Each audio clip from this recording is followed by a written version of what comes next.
Chicken chops ಮಾಡ್ತಿದ್ದೀನಿ. ಅದಕ್ಕೆ ಶುಂಠಿ, ಬೆಳ್ಳುಳ್ಳಿ, ಗೋಡಂಬಿ, ಹಸಿಮೆಣಸಿನ್ಕಾಯಿ, ಕೊತ್ತಂಬರಿ ಸೊಪ್ಪು ಇಷ್ಟನ್ನ ಹಾಕಿದ್ದೀನಿ. ಇದನ್ನ ಗ್ರೈಂಡ್ ಮಾಡ್ಕೊತೀನಿ. ನೈಸಾಗಿ ರುಬ್ಕೋಬೇಕು.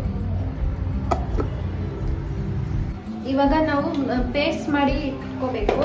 ಪೇಸ್ಟ್ ಮಾಡಾದ್ಮೇಲೆ ಚಿಕನ್ ತೊಳ್ಕೊಂಡು ಅದಕ್ಕೆ ಸ್ವಲ್ಪ ಅರಿಶಿನ, ಮೊದಲೇ ಚಿಕನ್ ತೊಳಿಬೇಕಾದ್ರೆ ಹಾಕೊಂಡಿರ್ತೀವಿ. ಸ್ವಲ್ಪ ಅರಿಶಿನ, ಸ್ವಲ್ಪ ಕಲ್ಲುಪ್ಪು, ನಮ್ಗೆ ಎಷ್ಟು ಬೇಕೋ ರುಚಿಗೆ ಅಷ್ಟು ಕಲ್ಲುಪ್ಪು ಹಾಕಬೇಕು.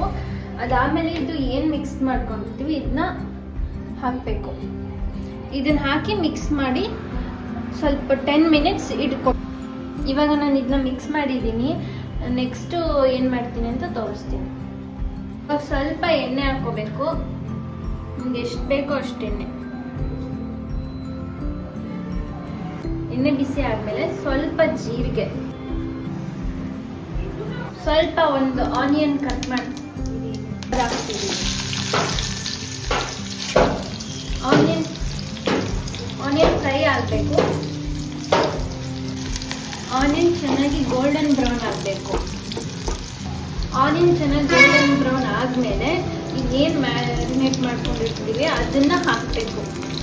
ಚಿಲ್ಲಿ ಚಿಕನ್ ನಾನು ಮಾಡ್ತಿರೋ ರೆಸಿಪಿ ಬಂದು chilli chicken. Green chilli chicken Andhra style. ಚೆನ್ನಾಗಿ ಬೇಯಿಸ್ಬೇಕು. ಚೆನ್ನಾಗಿ ಅದು ಚಿಕನ್ ಎಲ್ಲ ಚೆನ್ನಾಗಿ ಕುಕ್ ಆಗಬೇಕು.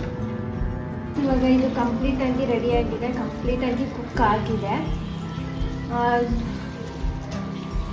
ಇವಾಗ ಆಫ್ ಮಾಡಿದ್ರೆ